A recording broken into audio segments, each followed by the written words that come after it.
So from Mark, these verses.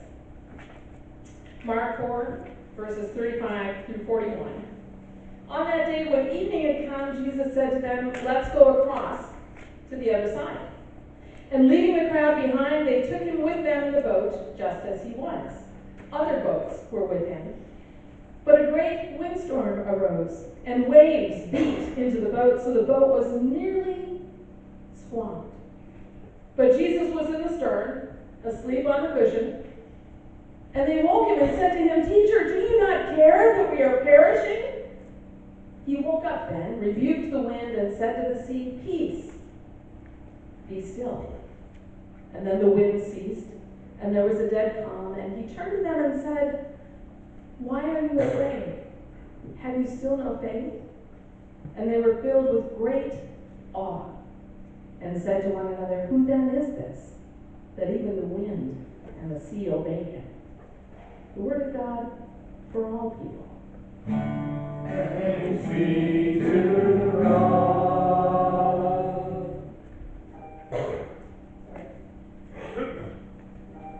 We had a different plan there. We're moving on.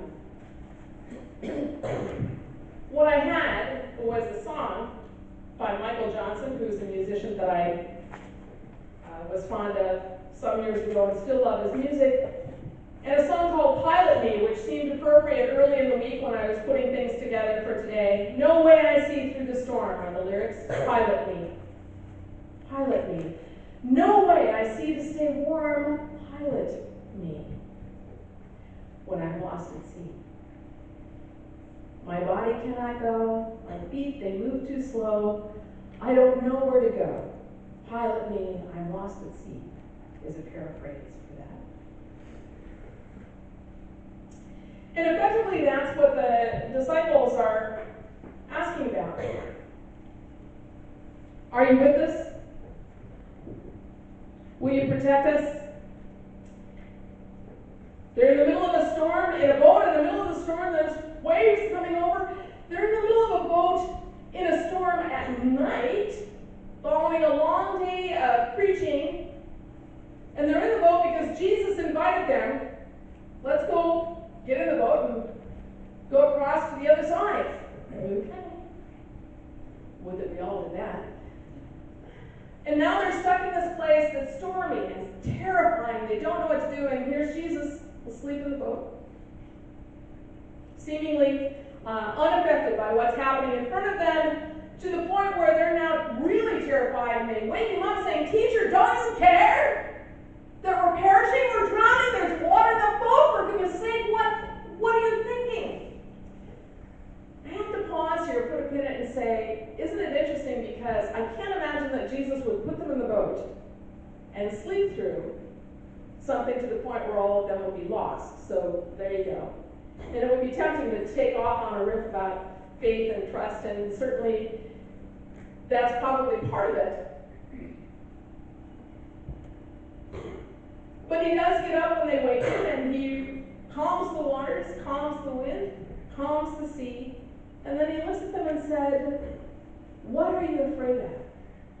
As if to say, I'm in the boat with you. We've come all this way, and surely you must know by now.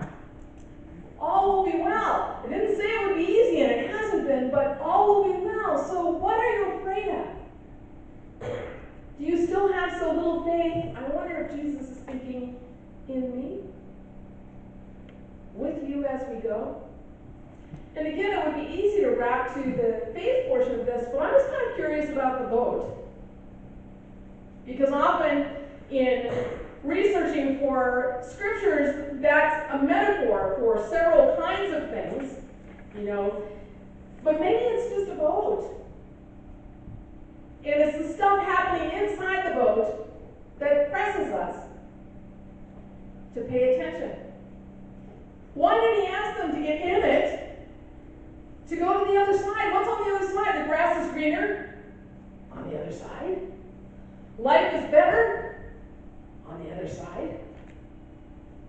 And so it makes sense that they would get in the boat, because he said, and now we're going to go to the other side. If he told them that we're going to go over there and we're going to exorcise demons and we're going to plant them into a couple of pigs and a whole herd of them's going to run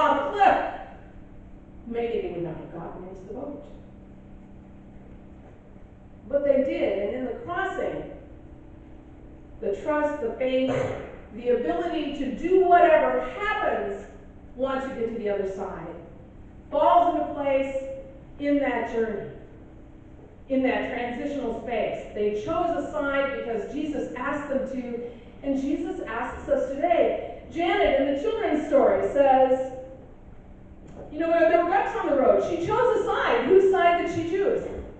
Getting to work faster or the next? The next.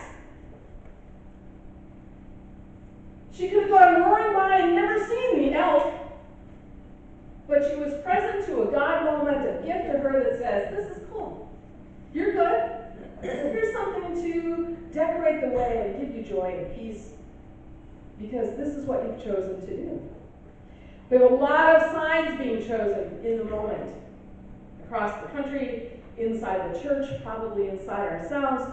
Every time we cross from one point to another, we choose a side. Or do we? Whose side did David choose in Samuel? The answer is always God. That's the hint. Okay. And of course, that's the side Jesus is asking us to choose. What do we do with that information? That seems obvious. We know all of those things. I just spent 2 days in conference learning something that I spent 3 days in Boise with and an afternoon in Kelso with, saying, this is how you do this. This is how you choose God's side. And I have to tell you, each time I run up against this, I'm like, oh, why is it that we have to have a picture drawn before we get it? And not just once or twice. They were in the boat more than once with Jesus, so there you go. We're a little slow in the morning, but all over again. Because of what's been happening in the borders, especially this past week, and news, 2-hour drive to conference, and the news was almost exclusively about families being separated at the border, the response of the president and other players in that process. And no matter how you look at it, there's a choosing of sides. This is not a political rant, please don't be afraid. However, if we choose God's side, how does that change how we see it? If we choose to step outside of who we are and into who God would have us be, how does that change how we see those things? That's the point of getting the vote. That's the point of Jesus' teaching. That's the point that's being made over and over and over and over again, just in the Pacific Northwest Conference. So what does it look like, and how do we do that? So let me give you an example that was given in conference. These were good conversations. I did sit down with people around me who did express the same, golly, you would think we would know this by now. Said, I'm not sure everyone, and sometimes I'm not sure I am. I think I'm all that in a bag of chips, and then Jesus puts me in the boat, for goodness sake. So we have learning to do. They talked about what it means to choose yourself or to choose others. Every time we choose ourselves, there's a book called The Anatomy of Peace that lots of this is currently based on in the conference trainings, that says when it's yourself, it's a heart at war, because you're inside yourself bouncing around in there without too much guidance. And we can get to the point where the ducks are an object to be run over. Bad example, sorry. Where things are in our way instead of a means to learning and growing and becoming something more. To cross over to a side and transform along the way. There's a series of things you do. There's a pyramid that you work. You start with yourself and your mindset and your perspective. Notch up is to build relationships with the people around you. Not just say, hi, hey, how are you? But, gosh, I'd love to have a cup of coffee with you and get to know you a little bit. Relationship.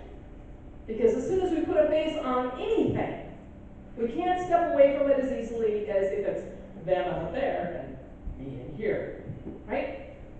And the next notch up in this pyramid of things that you do is to listen and learn.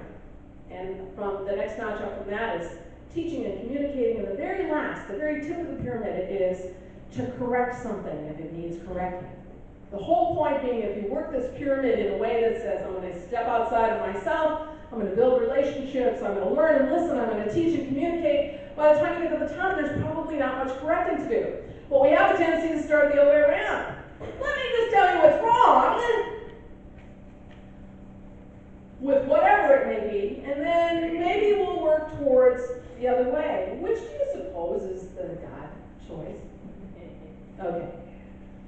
So they showed us a video clip yesterday in one of the sessions talking about this. And it was a member of a SWAT team who was called, the team was called to do a bust on a drug house. They went, they did their thing, they cleared everyone out except one person that was apparently a person of interest that they wanted to hold a bit longer and talk to. And then they set up to take pictures and gather evidence and so on and so forth. And the procedure, he said, in that situation, if there's still a suspect present, is to have them sit down. Now this guy who's in this video is probably, in his 50s. This is a guy who's been doing this a while.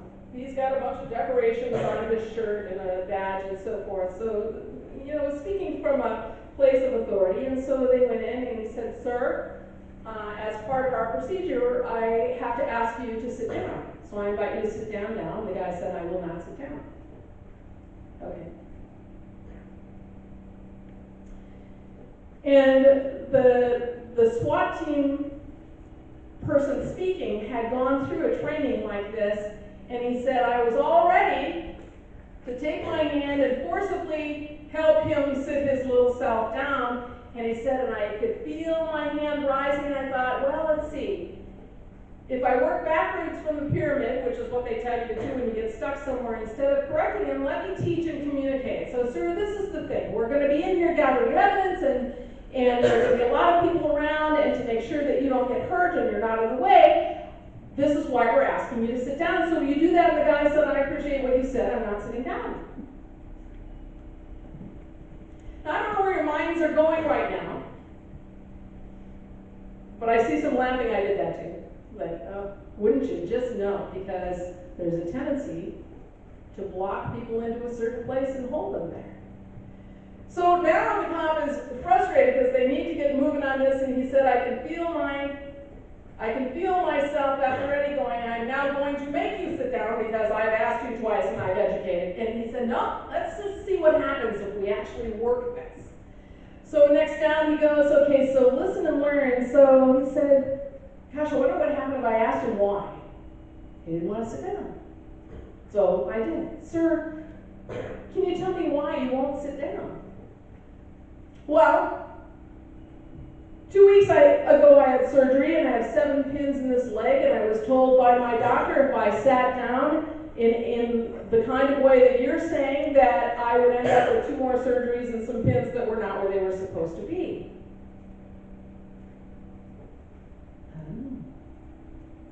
Not what you thought, was it? Me neither.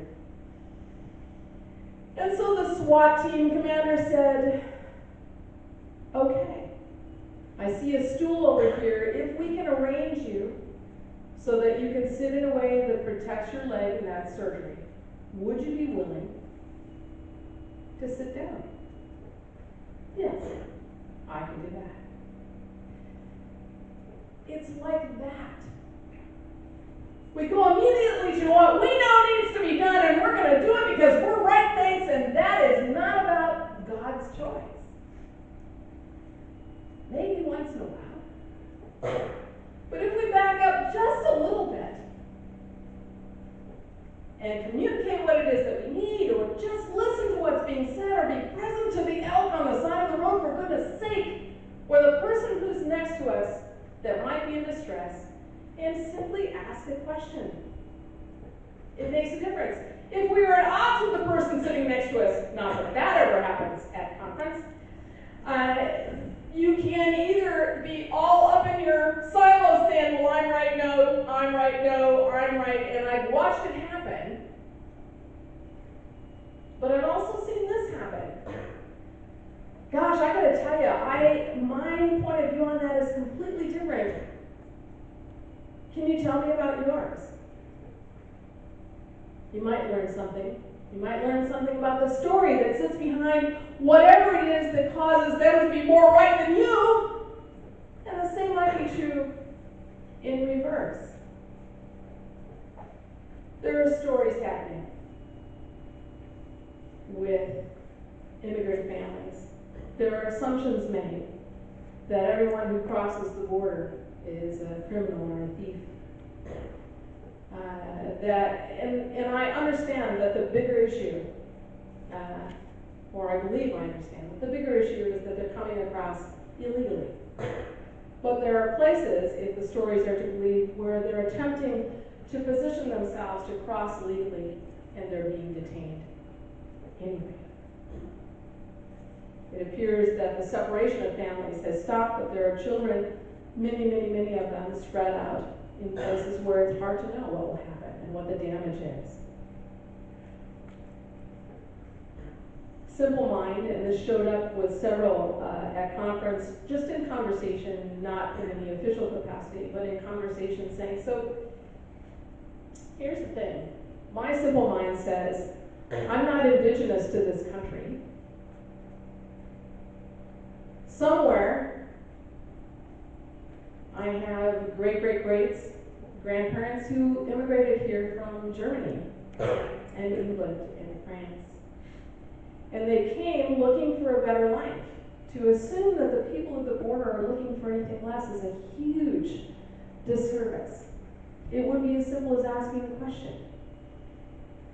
We have Juana Perales and her family here who came here for a better life, and they have graced us with their love and presence.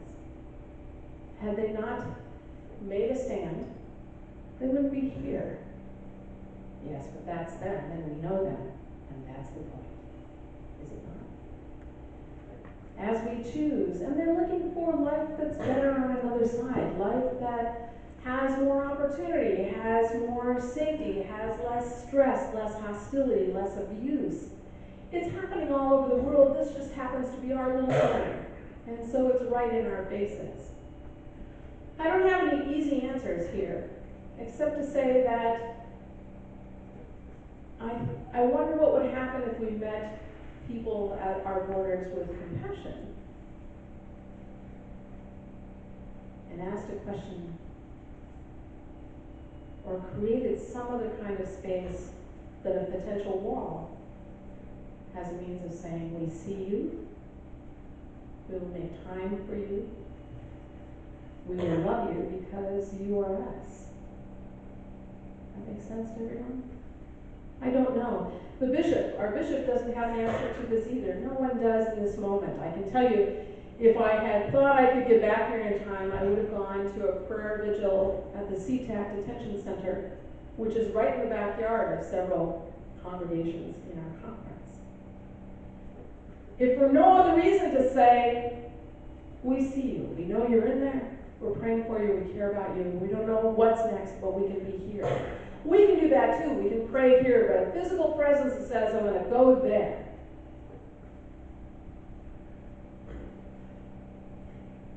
At every annual conference, there are services for those who have passed away in the past year. There's also a service for retirees.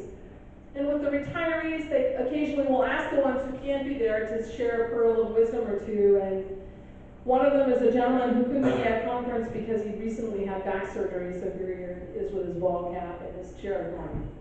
Okay. And I thought, gosh, you're such a character, I'd love to know you.